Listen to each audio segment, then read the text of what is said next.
내가 무슨 아까 전에 계산 다 했는데 그거면 치매라고 할 수 있고요. 아 맞다, 아이고 제가 계산을 안 했군요. 건망증이죠. 이 주변 가족분들을 힘들게 하지 않고 함께 어우르면서 살 수 있는 예쁜 치매는 가족분들의 역할이 아주 중요합니다. 안녕하세요. 동탄성심병원 신경과 장민호 교수입니다. 간호사 이지선입니다. 오늘 저희가 나눠볼 주제는 치매에 대한 이야기입니다. 제 전문 분야이기도 하죠. 뭐가 제일 궁금할까요?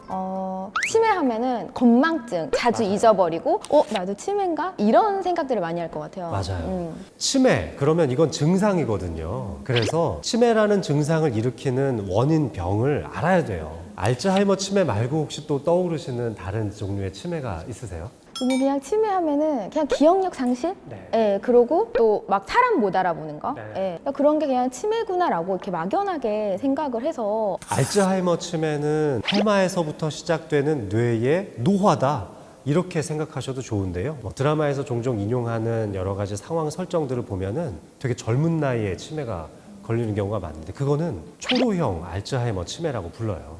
그래서 이 조기 발생형 알츠하이머 치매랑 만기 발생형 알츠하이머 치매로 또 나눠볼 수가 있는데요. 대개 어르신들께서 걱정하시는 건 만기 발생형 알츠하이머 치매일 거예요. 그러니까 치매가 알츠하이머를 그거를 속한다고 보면 되나요? 네, 치매 그러면 아주 넓은 그 카테고리가 있고요. 그거에 하나에 그렇죠. 알츠하이머가 있다. 맞아요. 크게 세 가지 정도만 기억하시면 되는데요. 알츠하이머 치매가 한 75% 정도 되고요. 혈관성 치매가 20%에서 한 45%까지, 그리고 전두측두엽 치매가 한 5% 정도 됩니다. 이렇게 세 가지 치매가 전체 치매의 99%를 담당해요. 이 지금까지 우리가 강조했던 알츠하이머 치매를 예를 들어보면 대개는 치매의 초기에는 기억력만 위주로 떨어지는데요.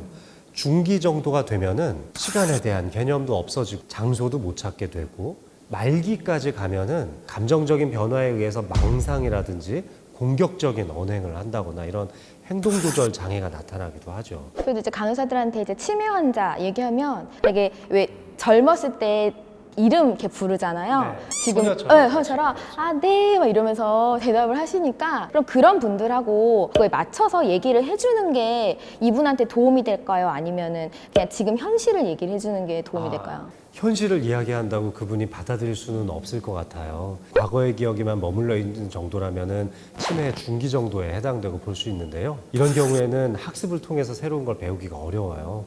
따라서 그냥 그거에 맞춰서 같이 대화를 이끌어 가시는 것이 훨씬 더 좋고요. 즐거웠던 과거의 기억을 많이 떠올리게 해주시는 것이 예쁜 치매로 갈 수 있는 좋은 방법이기도 해요. 그럼 교수님도 혹시 사례 그런 환자분들 케이스가 좀 있을까요? 아주 안타까운 경우가 최근에 있었는데요. 고령이신 남편분의 병수발을 5년 동안 하셨던 어머님의 이야기예요. 올해 초에 돌아가셨는데 이제 완전히 삶이 무기력해지신 거죠. 그러다 보니까 기억력도 급격하게 떨어지고 자녀분을 알아보기 어려운 지경에 이르는 상태로 저한테 오셨어요. 그래서 치매에 대해서 여러 가지 검진을 해보니까 심각한 우울 장애가 있으셨어요.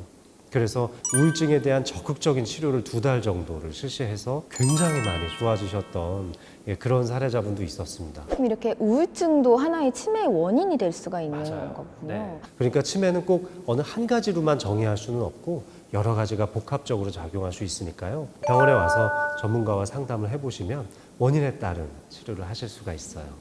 그러면 이런 치매들이 우리가 안 걸리기 위해서 혹시 이런 것들은 하지 말아야겠다 그런 것들이 혹시 있을까요? 우선 제일 중요한 것은 저는 스트레스 관리라고 생각해요. 정치가 어떻고 사회가 어떻고, 그런데 일단은 나한테 집중하는 게 좋을 것 같아요. 나의 건강 상태는 어떤지, 또 내가 즐겁게 살기 위한 방법은 없는지 스트레스로부터 멀리 하시는 게 제일 중요할 것 같고요. 알츠하이머 치매는 예방이 어렵지만 혈관성 치매 같은 경우는 거의 80~90% 예방이 가능하거든요. 고혈압이나 당뇨, 고지혈증과 같은 혈관을 위협하는 문제가 있다면은 교정하시는 것이 치매를 예방하는 첩경이라고 할 수 있어요. 그러면 이제 이런 환경적인 거 말고도 또 좋게 하는 약이라던가 좀 그런 거는 또 있을 수 있을까요? 이 노인분들께 권해드리는 종합 비타민제에는 항산화 능력이 많이 들어있는 비타민 E라든지 비타민 B군이 많이 들어있기 때문에 그런 것들을 하나 드셨으면 좋겠고요. 그리고 이상지질 혈증이 있다면 오메가3 같은 걸 하나 드시는 것도 좋을 것 같습니다.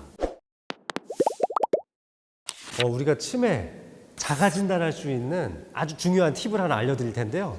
예를 들어서 마트에 장을 보러 갔어요. 내가 뭐 사러 갔지 하고 기억이 안 났는데 집에 와서 아 맞다 그거 안 사갖고 왔구나. 그러면 그건 건망증이에요. 그런데 사실 치매 환자는요 물건을 이것저것 사가지고 장바구니에 담아서 나오면서 계산도 안 해요. 내가 무슨 아까 전에 계산 다 했는데 그거면 치매라고 할 수 있고요. 아 맞다 아이고 제가 계산을 안 했군요. 그건 치매가 아닙니다. 건망증이죠. 네, 저희 이제 돌아가신 할머니도 손자 손녀들 정도 이렇게 못 알아보는 그 정도로 이렇게 돌아가셨는데 이렇게 앓는 분들이라든가 가족들한테 혹시 해주실 얘기들 마지막으로 부탁드리겠습니다. 네.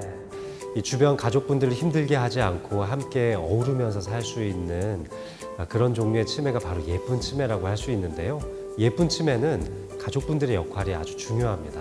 환자분께서 스트레스 받지 않게 하고 항상 즐거운 대화로 유도하셔서 치매에 걸리신 환자분들을 잘 돌봐드린다. 아, 이분이 나의 아버지와 어머니이기 이전에 환자분이시구나라는 생각도 가족분들께서 한 번 더 해주셨으면 좋겠습니다. 치매 환자들한테 그냥 공감해주고 즐거운 환경 만들고 그게 가장 중요한 팁인 것 같습니다. 네, 오늘 여기까지 치매에 대한 이야기 좀 나눠봤는데요. 다음 시간에 치매 예방하는 운동법 또 알려드릴 거니까요. 많은 시청 부탁드릴게요. 감사합니다. 감사합니다.